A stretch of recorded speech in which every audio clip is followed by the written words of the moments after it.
Hello? Okay, Matt, I'm mic'd. Okay, welcome. I'm Carol Willis. I'm the founder and director of the Skyscraper Museum, and I know some of you would come to us tonight as newbies, and so we're delighted, and we hope that after the lecture you'll come across the street for a reception at the Skyscraper Museum, where you can also view our current exhibition on the garment district, the history of the garment district, called Urban Fabric, Building New York's Garment District. So for those of you who are new, and I do see lots of old friends too, the Skyscraper Museum has been 8 years here in Battery Park City, and most of the time we split our attention between the history of New York and urbanism and contemporary architecture. Our last string of shows have focused more on New York City's history, and in the future we plan to look internationally at contemporary projects.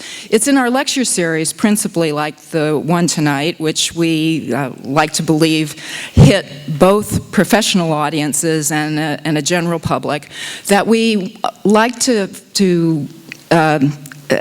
focus our attention, to train our attention on various issues of high-rise design, density, urbanism around the world. And in what we're calling a new series, which we initiate tonight, What's Up? What's Up Around the World? We look at skyscraper development and construction in depth in places that are the new and developing areas of high-rise attention. And of course, it's easy to have New York speakers, and many of the architects and engineers who are based here in New York are building around the world.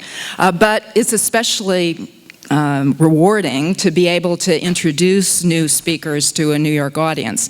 And so tonight, with our lecture by WOHA, this is the first time that anybody from the firm, and we have Richard Hassell, who's one of the two founding partners of WOHA, with Wong Monsoon, who is his partner, who is lecturing in Europe in this short week too, as they travel around to tell the world about their buildings, their very exciting buildings, and their ideas about the high-rise and sustainability.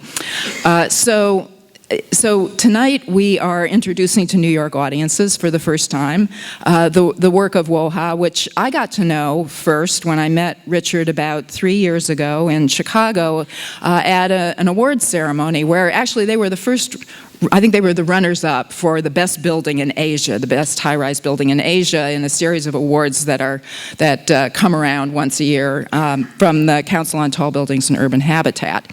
And their really exceptional project called the Met in Bangkok, a 69-story skyscraper, a really stunning work of architecture, which has, as you'll see from all of Richard's slides, an emphasis on sustainability and passive strategy for tropical living without air conditioning. Seemed to me a project that was enormously exciting and that we needed to learn more about. I then met Richard again last spring in Frankfurt, where the Deutsches Architekturmuseum was presenting a monographic show on the work of WOHA, because the previous 2 years before, because it's a biannual award, the Met had received the award for the best high-rise architecture, well, in the world, I guess, because it's an international competition. And so along with that, Richard participated in the jury. I really enjoyed a lecture that he gave in conjunction with both the awards jury and also the exhibition, and that confirmed even more that New York audiences needed to be more familiar with this work. So Richard's a delightful guy who is Australian born and trained in the School of Architecture at the University of Western Australia. And in 1994, I think it was, he started with Wong Monsoon, their Singapore-based firm, which they call, for the first two letters of their names, WOHA.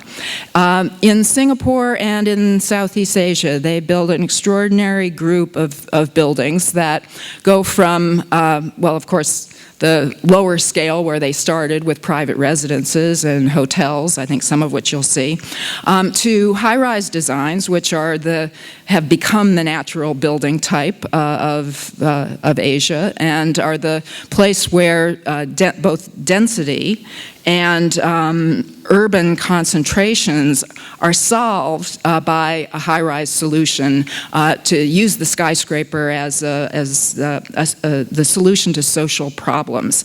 And in the work that WOHA has done, and you'll see tonight, much of their emphasis has been not just on high-end high-rise, but in public housing.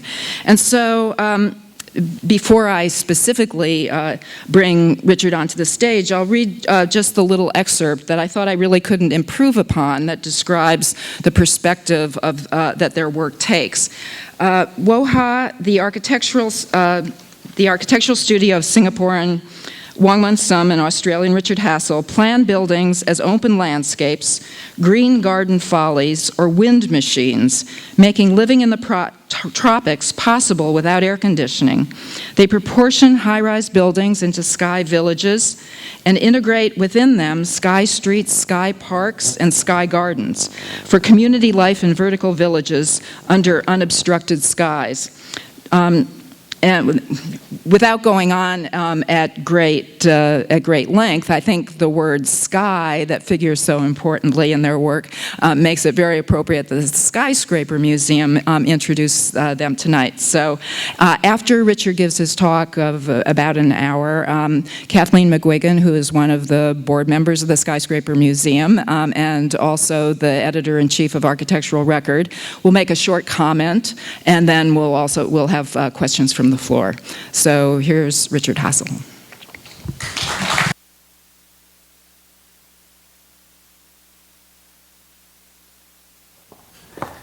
Oh, I forgot to hold up their book, which was available across the street at the museum. Thank you very much, Carol. I'm very excited to be here in New York, the home of the skyscraper, really, or together with Chicago. Yeah, very excited to share with you some of the experiments that we've been making with the form in our work.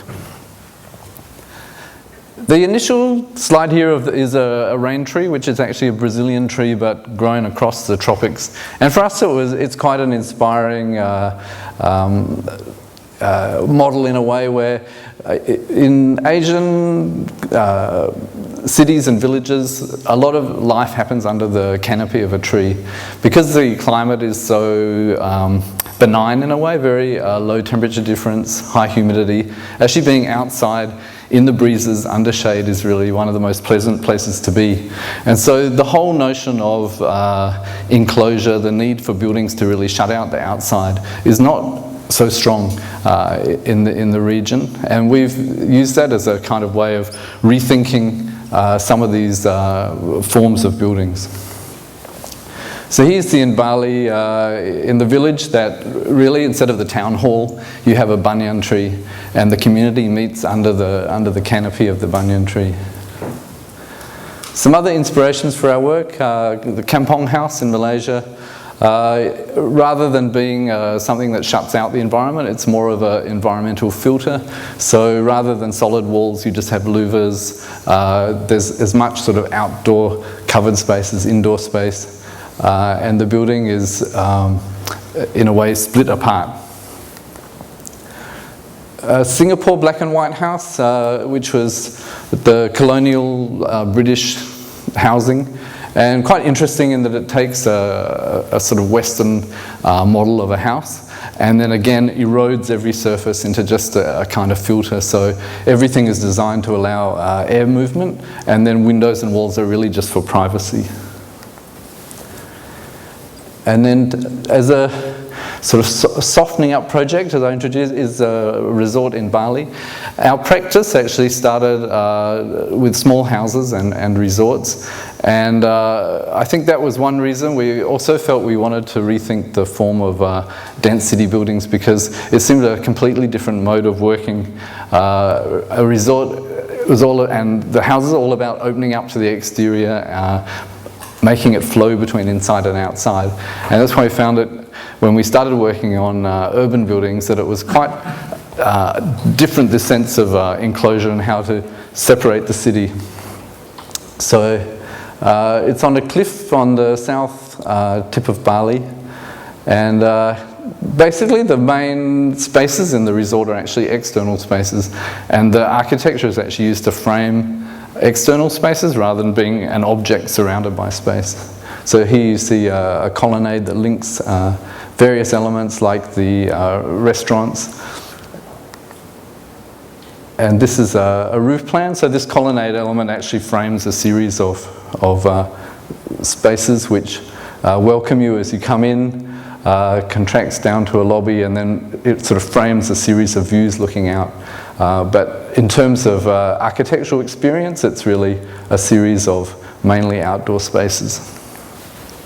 So the opening wings, lobby that brings you through, but all these spaces don't have any windows at all. They're permanently naturally ventilated, and then as you come through the lobby lounge and then out to the pool and the pavilion. So all these elements are really, it's architecture as a kind of filtered spatial delineator, but very rarely something that actually closes you off to the outside environment.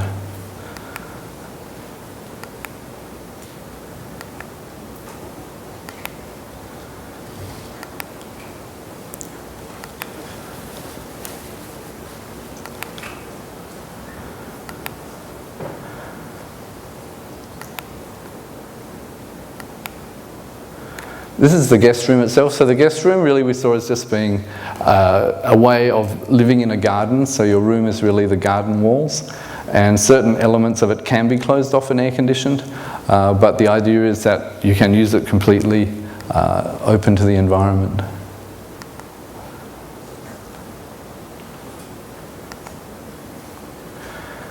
So moving that to some of our urban projects which are not specifically high-rise, but are quite high density. This is a school in Singapore, and a school with a very interesting brief. Singapore's been traditionally very bad at performing and visual arts, and they actually followed the model of a specialised sports school, but applied it to visual and performing arts.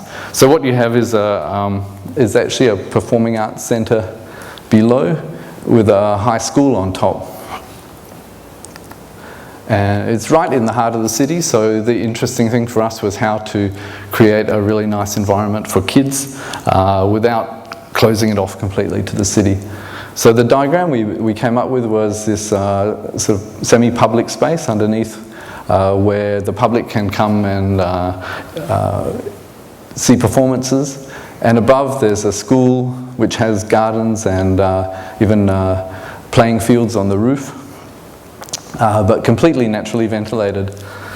And this device that we use, which is basically just one room thick, because we're not trying to close it off or make a building that's very efficient for heating or cooling, actually the best form is to have something cross-ventilated and naturally lit.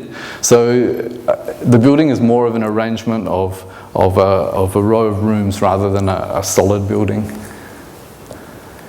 And then this sort of device carries through in section as well, so the air can flow through and around these spaces.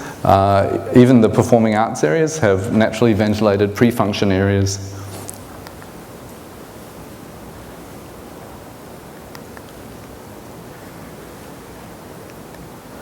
So in section, here's the music auditorium. The school is accessed up an escalator, and then there's a large open space at the arrival level. Then we have stacks of classrooms with open corridors at the side, and these spaces in between where students can actually see what's going on across in opposite blocks. And then the roof is the playing field and running track. So this is the ground level plan. So we preserved a sort of existing pedestrian path through the site, and all these covered community spaces form the pre-function spaces for the performing arts venues.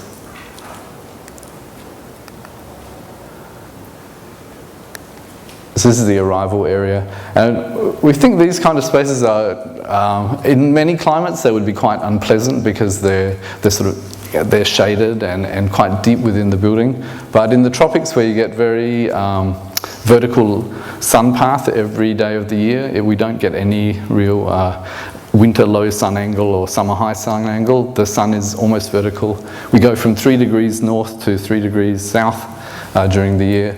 So these kind of cool, shady spaces are actually very pleasant.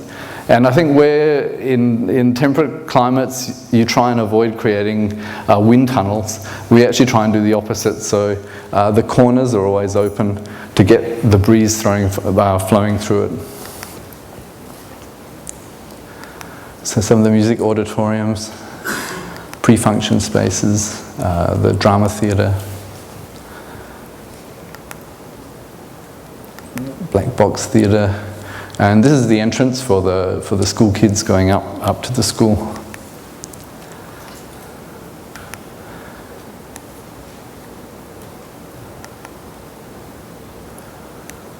So this is the arrival area, which is actually open from here to here. So they have their assembly area, the school canteen, as a big open space that cuts through across under the building. And then these covered spaces, it's interesting in Western architectural terms, we don't actually have a name for this kind of space, which is covered but open-sided. But what was interesting when I was giving a lecture in Japan, they told me, oh, we have a name for this space. So it's actually quite a traditional Japanese space. I've forgotten the name of it, though, that they have for it. So these are some of the elements that cross the block. And other elements like the library are inserted between the single rooms, so we can get larger spaces such as the activity hall and the library. And then as you go up, there's various pocket gardens slung between these blocks. And then we planted creepers over the walls as a way of shading it, and also we felt for kids in the middle of the city it's really important that there's contact with nature and a sense of greenery. And then on the roof we actually have a playing field and a 400-metre running track around the top of the building. So they run around these bridges, which in some countries people really freak out and say, the kids are running around on the roof, but in Singapore 80% of people live in high-rise buildings, so kids grow up quite used to balconies and lots of places to fall off, so they they tend not to. By the time, if they survive to this age, they'll be all right. So following on from there, we've been looking at applying a similar idea to different kinds of buildings. This is a community town centre in Singapore, which was a competition which we unfortunately didn't win, but we thought it was a really interesting idea. So actually the concept was that we had to provide a town centre plus a whole sports complex. So the whole site was actually this area, and the understanding of the competition was the whole site would be used. But we thought by creating a rooftop canopy we could actually free up half the site to extend an existing public park.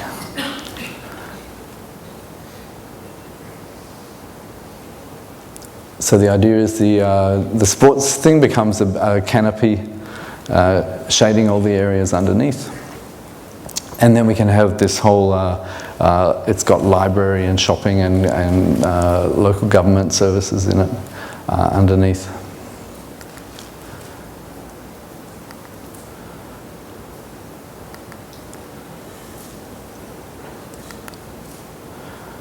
Another scheme that unfortunately we didn't win, but we thought was interesting. So this is the idea where here the canopy becomes an inhabited canopy, and we have a public realm underneath. So like the rain tree that we showed you at the beginning, here the building in a way forms the canopy of the rain tree. This is a university housing project for a new university in Singapore. So the public facilities happen at the ground. The student accommodation is floating above. Now a project that is going ahead. This is a new university in Dhaka in Bangladesh. Dhaka has a very similar climate to Singapore, very hot and humid. And so here we have an opportunity to make an even bigger version of this strategy. Very unusual site. It's actually a giant water-filled rubbish dump. And so there's only one tiny little entrance to the street, and the rest is all tucked inside this swamp. A very interesting client. It's for an organisation called BRAC, which is one of the largest NGOs in the world. They do a lot of developmental work across, first in Bangladesh and now in Africa. And they're doing the elements like the mosquito netting for the Bill and Melinda Gates Foundation. But the university is really interesting. It's focused on development, so all kinds of knowledge areas related to development. So a very inspiring client, and they're really committed to doing a sustainable university. So here we're cleaning up the swamp and using it as a passive cooling device, bringing wind in through the common areas in the university. And again, trying to create these shared spaces up in the air to replace ground level that we no longer have in many of these crowded cities.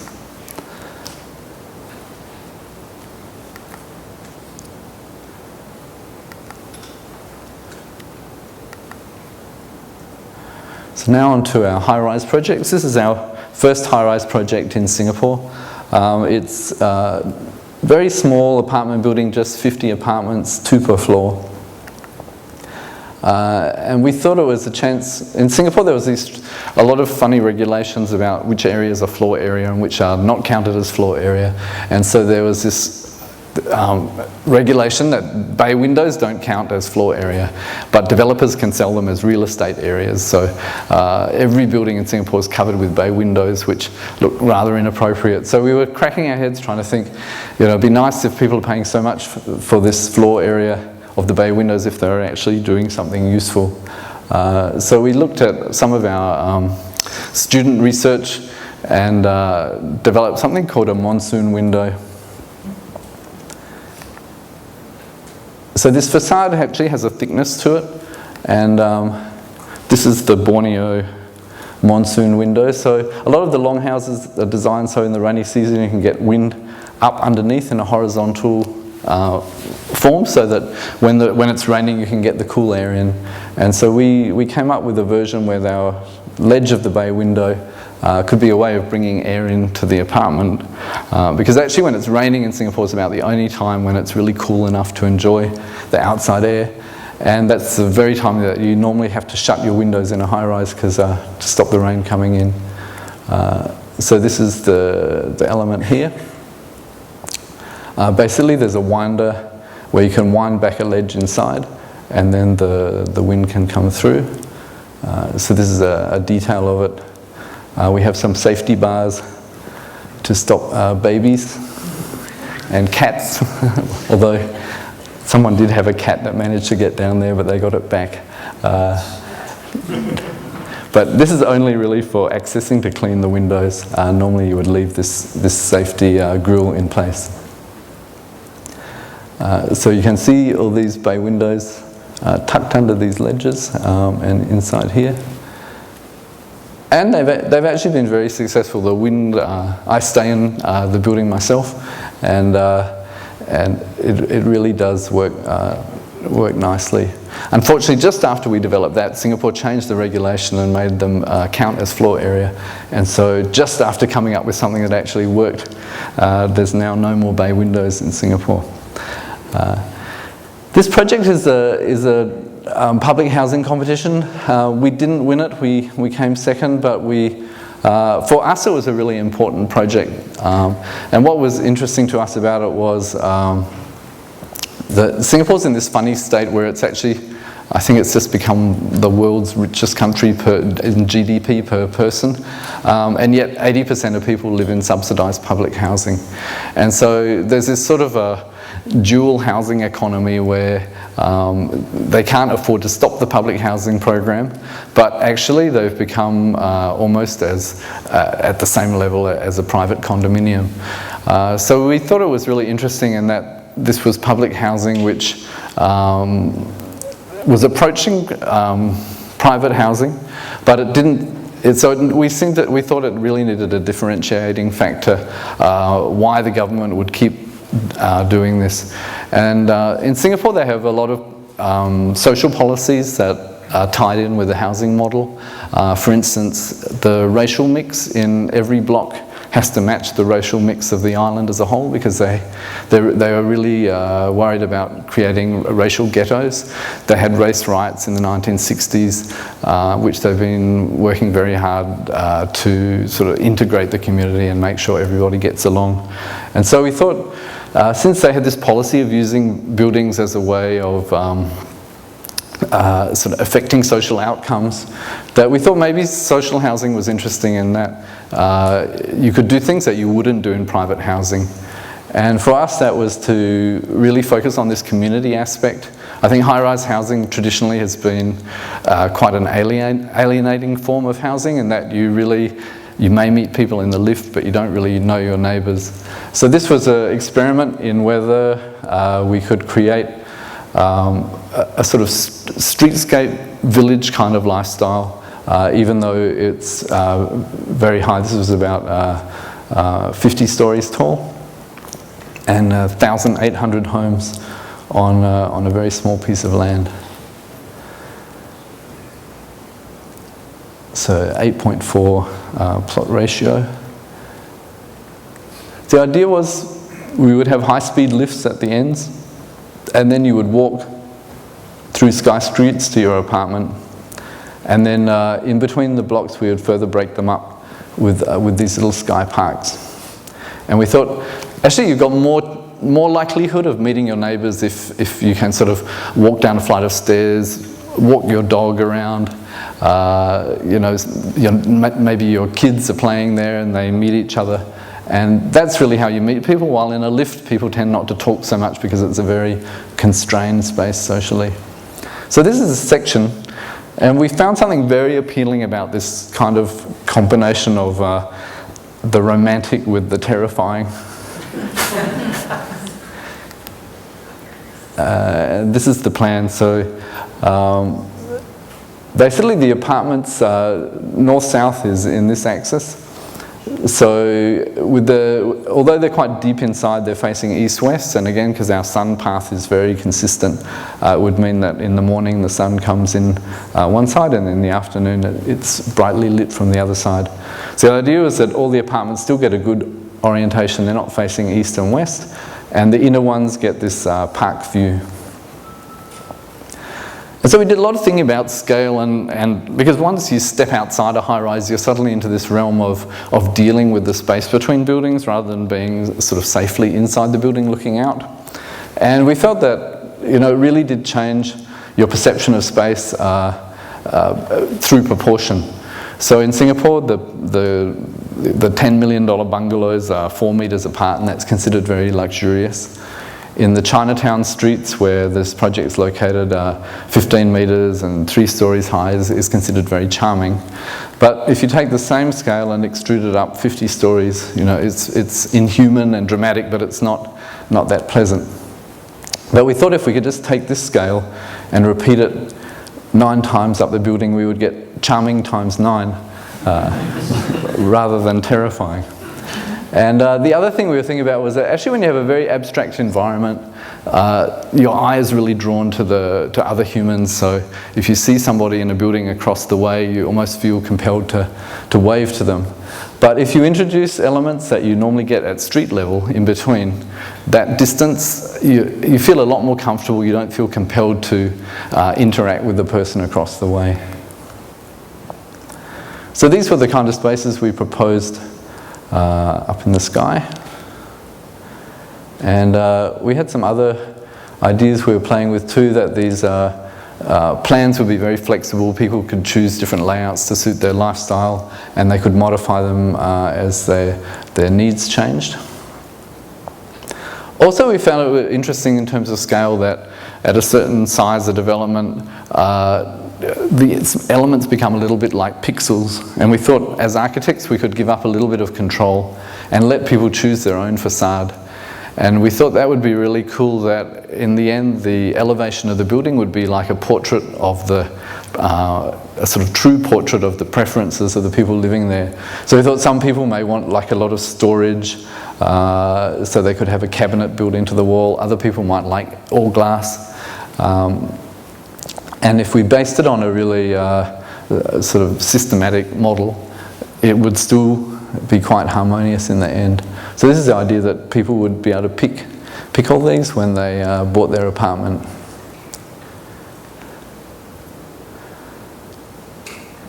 The next project is the first project we were nominated for the International High-Rise Award, and it's a 36-story tower in Singapore. They were meant to be affordable apartments for people upgrading from public housing to private housing, so they're quite small. And at the same time, there was a new regulation introduced that common gardens in the building were not considered floor area anymore. And the economics in Singapore meant that that really took away the resistance of developers from doing this. They saw it as a marketing advantage. And because in Singapore land cost is about 70% of development cost, adding a little bit of area doesn't really affect the outcome that much. So if you add, 5 or 10% area, it only comes back to about 1.5 to 3% of development cost. And they felt that that was acceptable. So what was nice, we did this building with a stack of gardens all the way up. And without knowing it, I think we did the world's tallest green wall, which I think it still is, although I think Jean Nouvel's about to outdo us in Sydney. What it is these gardens come off the lift lobby, and we thought it's really nice if you live in a small apartment to have this little garden off the lobby. We also did a trade-off with the developer because there was quite a big jump in cost of lifts between a high-speed lift and a moderately fast lift. But our lift engineer was, screaming about waiting time, and we said, no, but if you're waiting in a garden, it's very different from waiting in an enclosed internal corridor. So we don't think the extra 10 seconds is going to upset anybody. So he's put on record that he wasn't happy. But the developer agreed, and so that was another little bit of economic offsetting we did between the lift cost and the garden cost. And in practice, actually, nobody has ever said the lifts are slow in the building. So here you can see when you're waiting at the lift, you have this little garden just off it. And that's a section. The fire escape is actually linking all the other lobbies, so if you're up at this level, you can just come down an external stair to use the garden.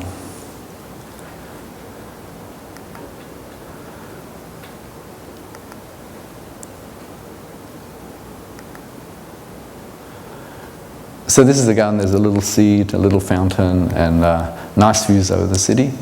And actually quite popular with people who smoke and people who feed their babies because they don't like getting the mess inside.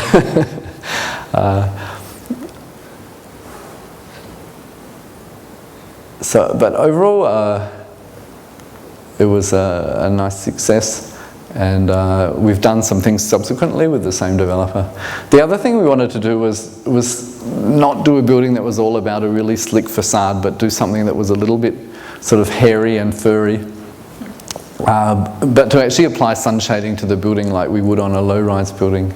So here we used just an expanded mesh that from inside looking down, because it has a kind of, as it's expanded, it acts a bit like a louver, so that way. So looking down, you look through it and it looks quite transparent, the same as you see on the left. But from the point of view of sun angle coming down, it's actually fairly solid. The next one is the Met in Bangkok. This was the one Carol mentioned as she came across it in Chicago. And this for us was an exciting project. It was a chance to put into practice some of those ideas from our public housing competition entry. This is luxury private housing, so not public housing, but we did keep some of the ideas about community space in the project. So this idea of pulling it apart and being one room thick, if it was in Chicago or New York, this would be the basic model. It's a core with living accommodation around it. But we felt in the tropics we could actually pull it apart and start creating these gaps between the building where we could get natural light and air into the building. We can then inhabit this space and divide it up into these sort of better proportion spaces by dividing it up. And we could also provide some community areas through the building. And then these horizontal surfaces are able to then be landscaped and used as gardens and terraces. So I thought it's kind of nice that you can see right through the building, seeing sky out the other side. And we basically have a few different strategies. In Bangkok, the car park is huge because there's not very good public transport. There's also floods, so they don't do basement car parks. So we end up with about 10 or 11 stories of car parking at the base of the building. So we just covered it with creepers as a way of making it a little more palatable for the city. The lower apartments, because they didn't get such great views and the wind speeds are quite low at low levels, we gave everybody a tree, and then going up, they have balconies, and then at the highest level, only sun shading. And then what we also did was normally with high-rise, as the columns come down, they get bigger and bigger as they carry more loads. And these tend to make the lower apartments sort of compromised compared to the higher ones. But here we took the columns outside, so they're a bit like buttresses on a medieval cathedral. And then these make these little outdoor rooms, so the balconies actually have the columns on each side of them, and the interior space is not impacted at all by the columns. Then these are areas that sling between the blocks, and they have private pools and gardens.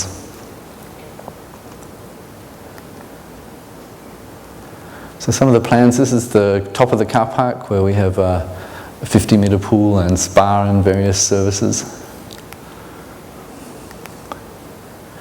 And then what we thought was really nice is when you pull these apart, you do get these, I think, sort of 21st century spaces. I think as practicing architects, we all know, like, when you go into a building and look up the lift shaft before it's finished, it's really exciting. And then by the time the building's finished, all those dramatic events are hidden from people.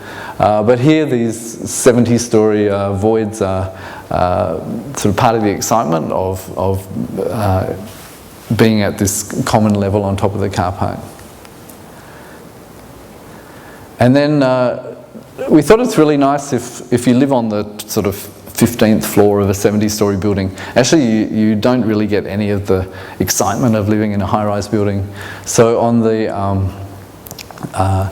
47th floor, we have a common space with a gym and function area and entertaining lounge. So anybody in the building can bring their guest up and enjoy a pretty spectacular view. So this is that level.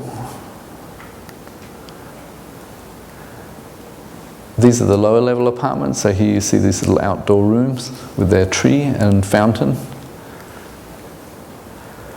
And then what's interesting are the units that connect across. So this unit, for instance, is a double-story unit. But what's really nice is the swimming pool is directly off the living room. And actually compared to penthouses where often your terraces are on top and you don't really get to enjoy them with your living space, we thought these were really nice. So here you see the front door coming in and the pool and a daybed outside. And then from up high looking down, you see a series of swimming pools going all the way down. Then we were really excited a couple of years ago when the Public Housing Board in Singapore approached us and said they'd still been thinking about our public housing competition entry, and they asked us to come up with a proposal for sort of the next generation public housing. And this was quite tough because now we had to deal with a real client, and they're not a very adventurous client in some ways, but we managed to come up with something that we think works very well and has some interesting features. So the idea was that we wanted this community space, we wanted the idea of the parks and gardens, and we wanted people to feel like they belong to a sort of recognisable neighbourhood. So what we did was we divided up the 960 apartments into villages of about 80 apartments each, and we wanted them to share a common space. So this is the device we came up with where we cranked the blocks to create this internal space. And then we would give each of these little 11-storey buildings their own sky garden, which they would look into as they entered and left their apartment. So that's the basic diagram. This is the plan. So basically, each one of these is a sky village, we call it. The lift is in the middle, and as you come out of the lift, you can either look down into this space or you come out into this space, and this has children's playground, areas for barbecues and studying, a little community garden. And so basically it's again slightly frightening and slightly charming in that these are sort of repeated as a megastructure. But basically, so these are the bridges. So anyone coming out of their apartment here could call out to their children potentially who are playing down there, tell them to come home for dinner. Something I think that connection between inside and outside and a public space with an apartment, something that we lose when we go high-rise normally. So this is the concept.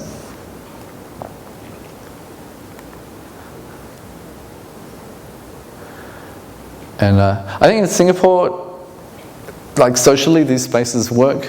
The blocks normally have a void deck, it's called, at the base of the building where people gather. And kids, because the homes are not that big and they're quite noisy, often kids meet to study together at McDonald's or even go to the airport to study. So these kind of study spaces near the home, I think, will be very, very well used. So the project is under construction. We've just cast the first sky garden. So some of the internal views of this project. Next one is a hotel in Singapore, which hopefully will be open in December. So this is the same client as for the first tower I showed you with the Monsoon window. So this one was that idea of bringing landscape in. Here we wanted to really make a kind of abstract natural landscape. So basically the hotel public areas are facing a park, and then we actually included the back of house and car park as a kind of terrain that has a swimming pool and spa and things on top. And then the guest rooms are arranged around these floating gardens. We gave ourselves a challenge. The project we showed you with the first sky gardens, we achieved 130% green plot ratio, so we actually have 30% more green than if we left the site empty. This site we managed to get 200% green plot ratio, so there's actually 200% garden space as there would be if we left the site empty. And interestingly, we managed to get as much garden into the building as there is in the park across the street.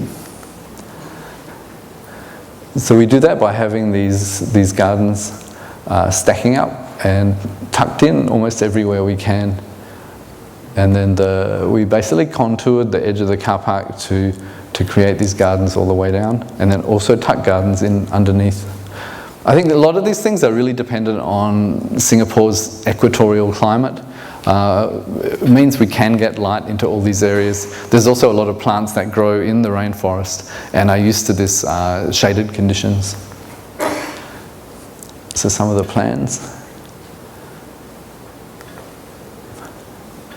And view looking down. So it's these are some of the construction views. So it's actually a little more advanced than this now. I got these off the web this morning.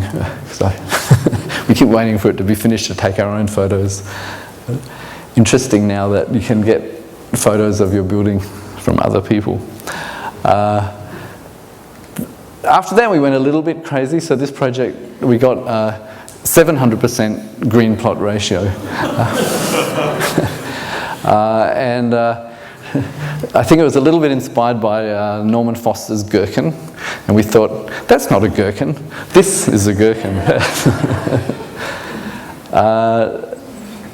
So it's a hotel and some Soho apartments, and in a pretty dense area of downtown Singapore. So here we developed 4 cores that go up, and we sling different wings between the cores, and gardens across at various levels. And then the whole thing is wrapped in a creeper screen.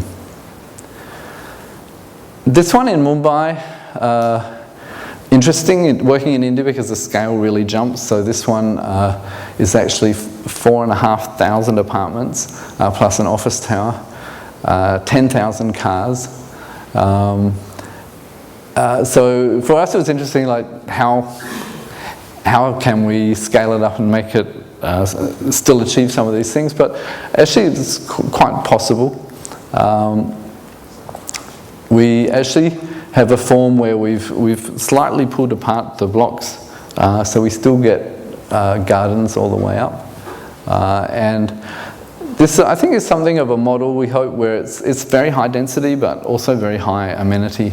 So this is a 10-hectare site, which would be 40 acres, I think. No, 25 acres. Anyway, it's 10 hectares. But it's only 25% covered by buildings, so 75% is actually gardens and recreational areas. And in Mumbai, this is really unusual because land is very is scarce and demand is very high, so traditionally they just have a fire engine access around the building and everybody builds up. So this is something of a new model. It was actually a land sale project by the government transport authority to fund their new monorail, and there's actually a monorail and a metro line intersecting at this site. So this is sort of a new thing for Mumbai, where you're connected to public transport, you have a sort of non-hostile ground plane, and you can actually sort of walk around and enjoy gardens. So this is the model. We had to fit 8 apartments per floor, so it was quite challenging to still get natural light and ventilation. But we came up with this pinwheel approach where we could pull light and air into the core, and that meant all our bathrooms and apartments could ventilate through this space. The entrances are slung across as little platforms in the void, and then every 2 or 3 floors we sling across a private garden. So these in effect act a bit like giant louvers in the opening. And so this is the kind of space you're in when you come out of the lift on your way to an apartment. The last real project I'm showing you is, well, not real because we didn't win, but we have a fantasy project at the end. But this project, after exhibiting in Frankfurt, everyone in Germany kept saying, yes, that's the tropics, but what would you do in the temperate climate? And then they had a competition going on, so they decided to invite us to participate. And so we thought, actually, there's nothing really necessarily tropical about what we're doing. I think it's more of an attitude that as we get denser, we can start trying to create some of these pleasant external spaces in the sky, in any climate. And we thought actually it's interesting that in a temperate climate you can actually get maybe even more dramatic effects from the landscaping. So it's actually it's an old beer hop silo. And what was interesting, we found that hops were one of the plants that a horticulturist thought would be very suitable for growing on the building. So we thought it was kind of cool that where it used to be a building with hops on the inside, now we would have a building with hops on the outside.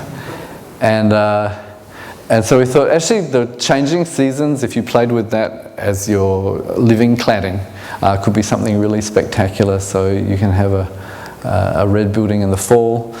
In winter, you would just get the bare branches and this whole skeletal effect. The final one is is a sort of thought experiment that we did as part of a vertical cities congress with a few universities. And the challenge was, can we fit 100,000 people per square kilometre? So to give you a comparison, in Manhattan you get 26,000 people per square kilometre. So we would need to be 4 times the density of Manhattan. So that would be condensing all the area in the grid that you see there down to just the area in red there. Or if you compare to Burj Khalifa, how many of those you would need in a square kilometre? You would need to pack all those buildings into the red square.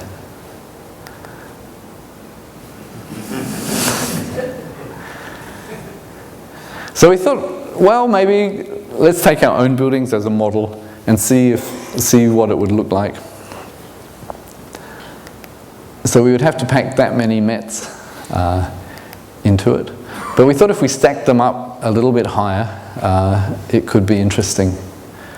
And what we were interested in was not just fitting it, but can there really be an interesting spatial quality to it, and could it possibly be seen as something that people might think has a decent quality of life? So we were looking at it for Singapore, so cross-ventilated, and then using these as columns. So we thought the interesting thing about using buildings as columns and linking them up is there's always a limit on high-rise with your cantilevered tower, and that structure and lifts and things soon start filling up the whole building, so they become very inefficient. But once you start linking them, you can actually have a lot of redundancy. Like you could have, for instance, one tower could just be all lifts that bring people up, and then they move horizontally to other elements which are, pure functional space. And you could start multiplying the ground plane transport access across it. They're still huge technical things, but we just thought, from an architect's point of view, without any pesky engineers telling us we couldn't do it, we could just have a look at it from a spatial and environmental point of view.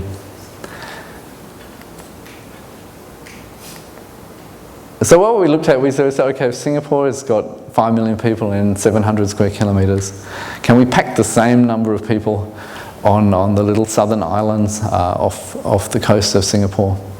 These are islands which are used for waste processing and reclamation. So a second Singapore on these islands. So we thought it could gradually grow. Of course, the first phase may be rather strange, and then the whole social economic model for how this might progress would be very challenging. But we thought it could be really kind of interesting that we could have gardens, food production, recreation, sports facilities. At a certain density, I think you can actually have a second ground plane with commercial activities and transport. And we thought it could be kind of cool. So thank you. That's the end of my presentation.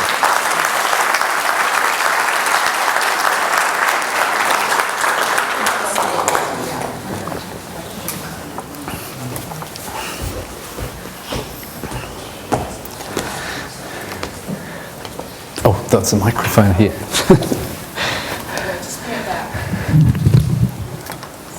Well, that was wonderful, Richard. I just wish I were on a plane right now to a garden in the sky instead of rainy, wet New York. This is really very exciting stuff for us here, and I am not going to comment so much as perhaps ask you some questions. I thought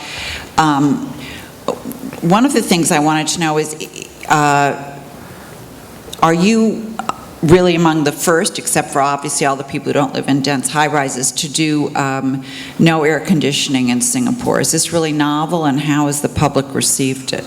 Actually, it's not really novel, I would say, because of the 80% that live in public housing, only about 30% of them have air conditioning.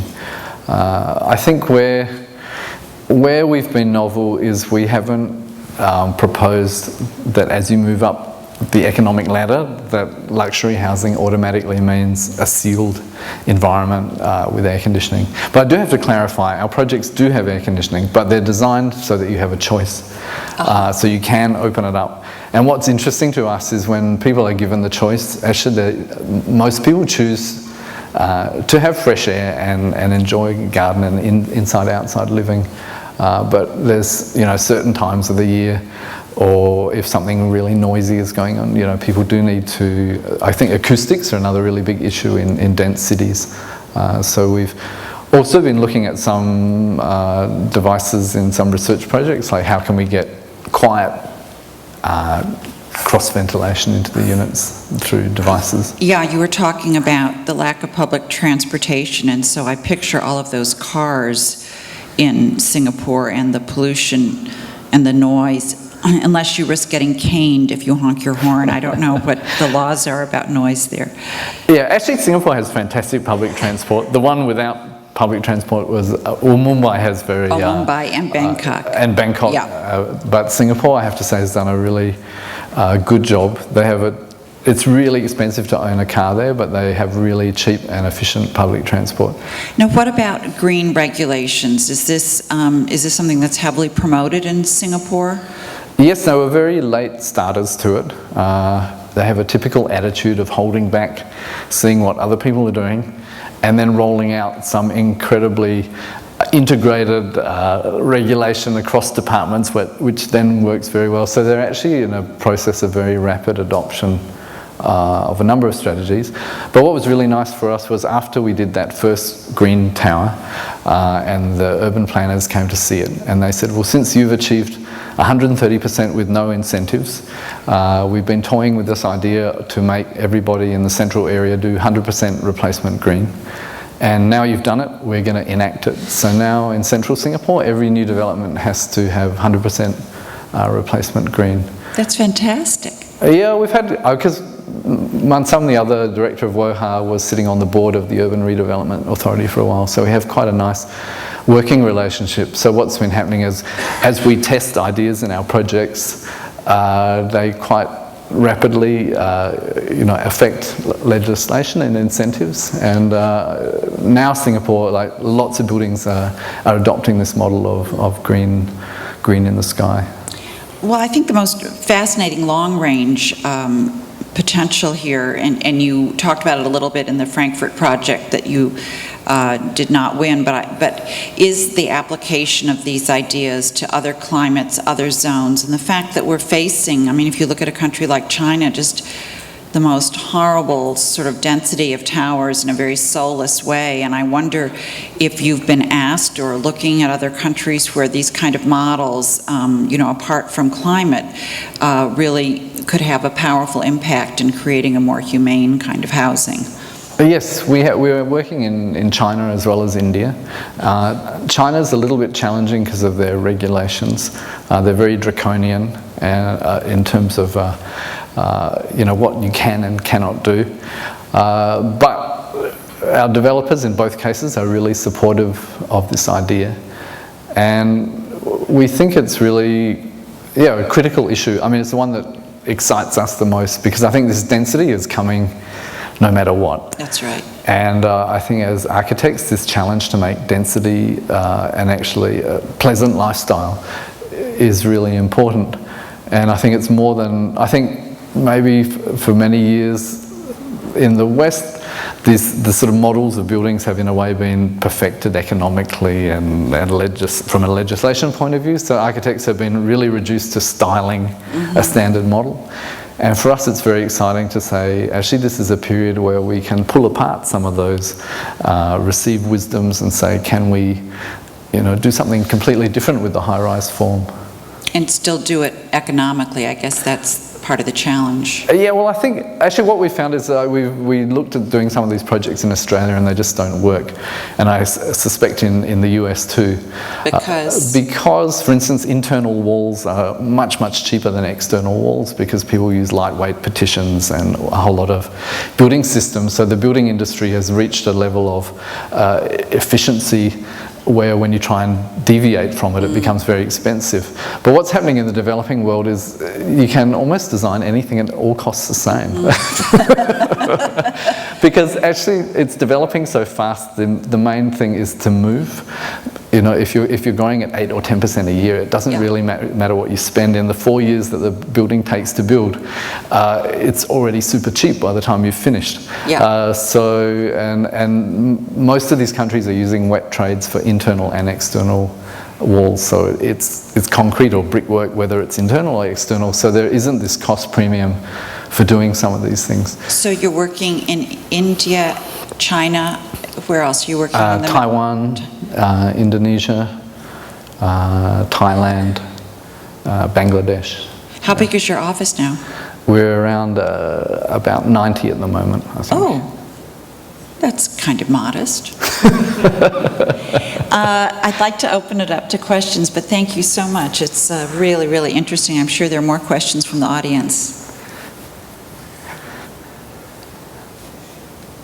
Someone, can you stand up so we can really hear your question? Or somebody? Okay. Sorry. My name is Badar Bhatti. I'm from DDC. My question is, what's the consideration for the seismic consideration because there's earthquakes in that area? And secondly, do you need a lot of rain to maintain these kind of buildings? I missed because the first all part. green, you have all green. Are the consideration for the minimum rain per year requirement? How many inch of rain you require to maintain this kind of climate for the buildings? Singapore gets 2 meters of rain every year, so rain isn't really an issue there. But basically what our research has found is that definitely it's a different climate up high than you get on the ground. So there's a need to work really closely with horticulturalists on the kind of plants that you can grow. Also, I think it's all about creating microclimates.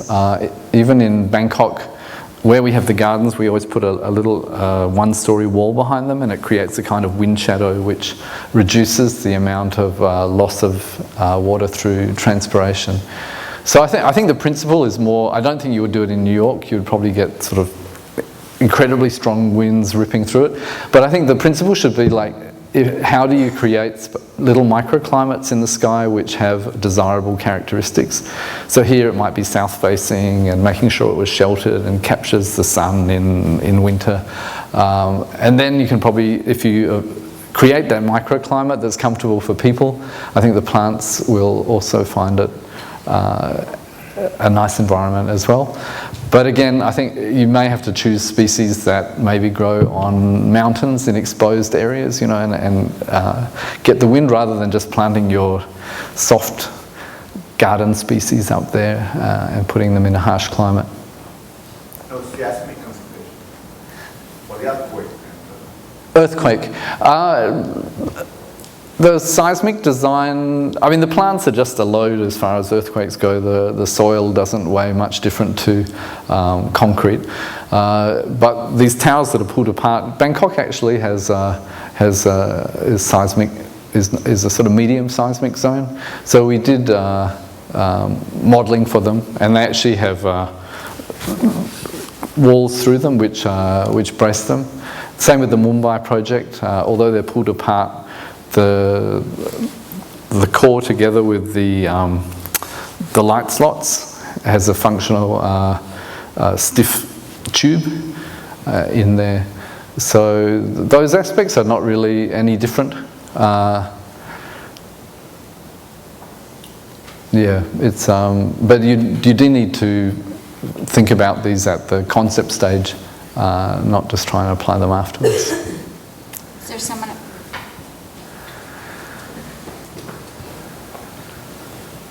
Thank you for the lecture. I'm curious as to a lot of these cities that you're working with are relatively young cities, especially for this type of construction, and given that there's as you mentioned, like a 4-year turnover between the conception and the execution, and whatever relationship may exist between a developer and city administration, how do you think that design codes will evolve? I notice a lot of your buildings are extrusions. They don't have avenue setbacks versus street setbacks like we'd find in the city or in many other Northern European older stock. So what direction do you think that regulations will take for zoning, things like that? Yeah, actually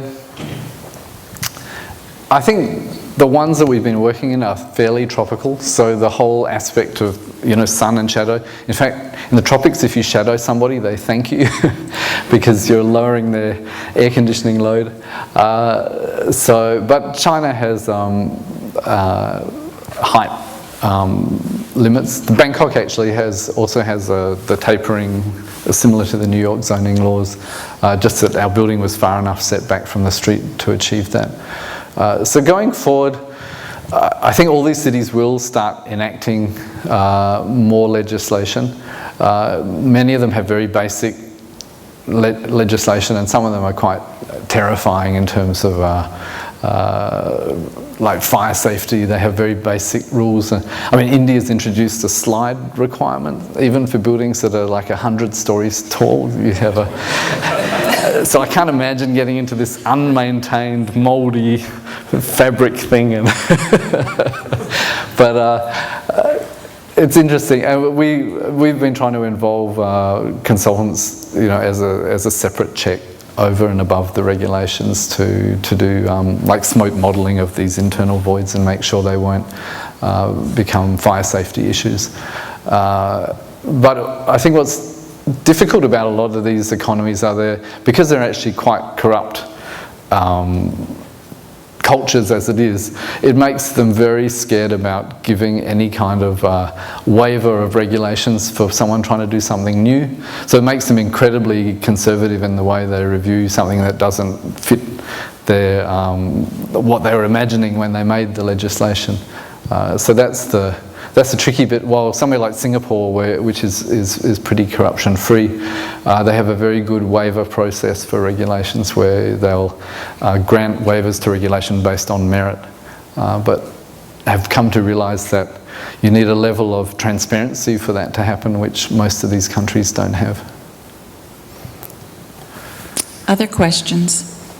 Yeah, I find that working with landscape designers and horticulturalists, I don't often reach that kind of moment that it looks like you've really settled into where, I guess it looks like your horticulturalist, they're not just a consultant that sort of breezes through and does, the kind of vision that you might have handed them from a magazine or something. Like you seem to know your plants and they're really part of the building. And I just wonder if there's a vision that you have of how the office would work and the sort of structure, architect to horticulturalist to structural engineer to make it happen, that enables this. Like maybe you just have really practiced interaction with a few good people, or maybe you really have a vision for how that comes together. Actually, I think it's just because we like gardens. So from the very beginning, it's really been driven by myself and Monsoon, and that we think of landscape as one of our palette of things that we're working with. So it's not like the landscape architect comes and sort of imposes a vision on the building. Instead, I think we have a very strong vision of how we like to incorporate landscape, and then it becomes a technical issue in terms of consultants, how to make sure it can be maintained and watered and replaced. And we do have a nice working relationship with several landscape consultants, but I guess from a sort of initial concept, we come up with it first, and then they add another layer of detailing and knowledge on top of that. But I think it's just the form of the building itself has already considered landscape as a major element rather than it being an add-on.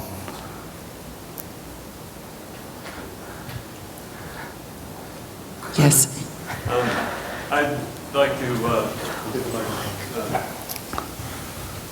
I'd like to commend you on this work. I think it's really terrific. I've been somewhat averse to high-rises, although I think they're quite beautiful.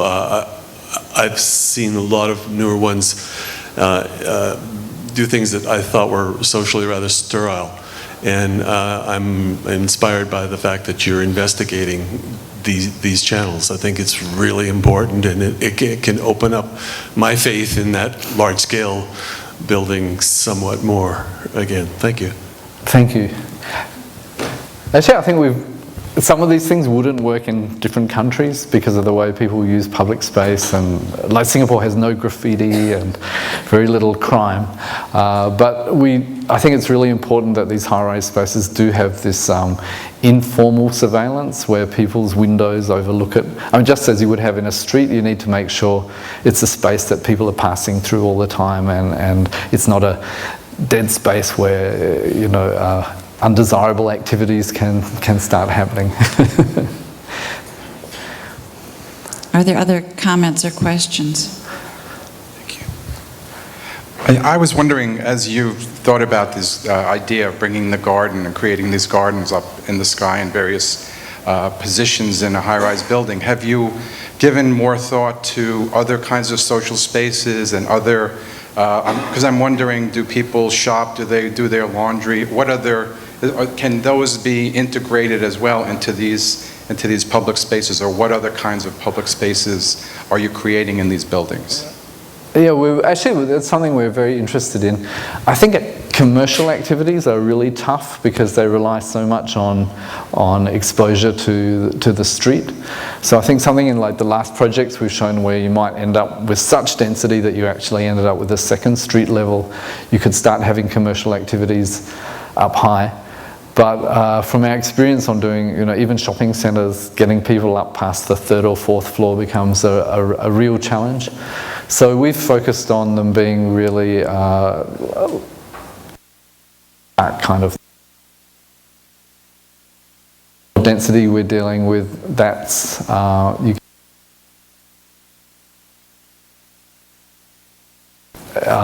it's something nice for people to get out of their apartments and use, but it's not at a level where you can support a shop, I think. But I think we'll see it somewhere like Hong Kong, where they start to link up, you know, a lot of buildings and people are moving through. You get very vibrant commercial activities along those routes. But I'd be very wary of putting any kind of commercial activity up high. But something like a kindergarten or you know, community college kind of spaces, I think could work nicely as well.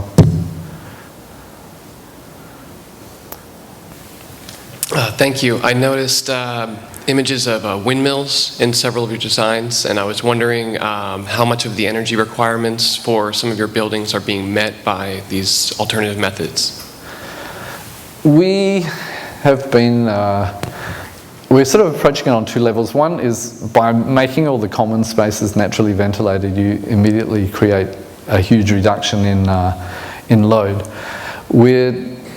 I think in Singapore it's just become, we've achieved parity in terms of the price of photovoltaics as the prices come down, so they're starting to be adopted.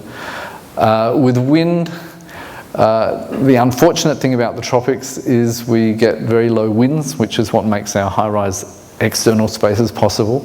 But we've been working with engineers on, there's certain areas like small openings between a building or at the corners where you get accelerated wind going past. But wind power is so far not, never achieves any kind of payback in the conditions we get.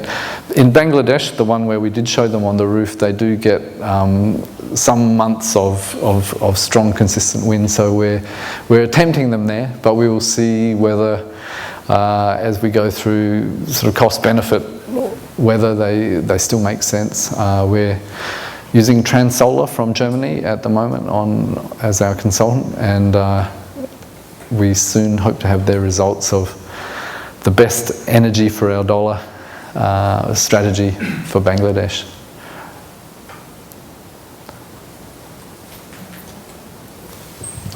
We might have time for one more. What? No. Is there one more question?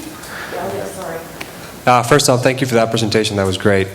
I was wondering if you've ever had any pushback from either the owner or the users of your building, that you come up with this idea of this breathable, airy building. They're like, no, please give us a more hermetically sealed rooms and air conditioning.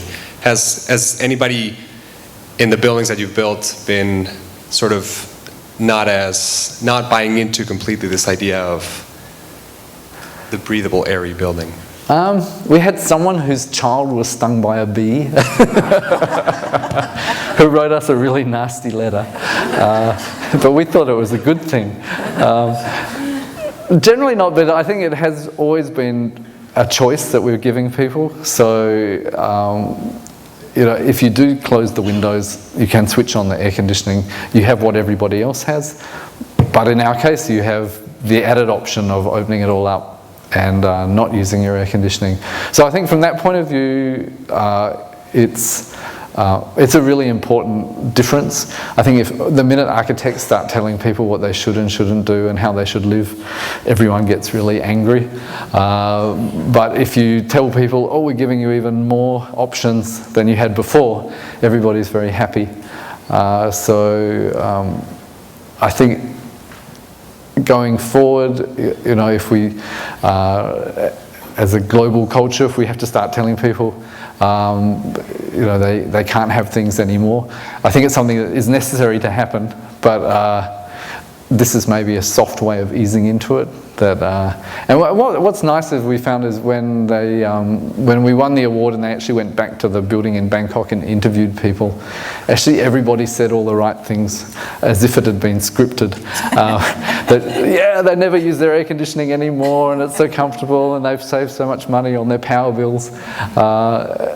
And I think that's where it was really nice, and I think that's where actually people start doing the right thing if they're motivated by something like saving money on their power bills. I think everyone wants to do the right thing, but they don't want to be uncomfortable. So if you make it possible, it's nice to see how many people do it. Thank you very, very much for a wonderful, inspiring talk.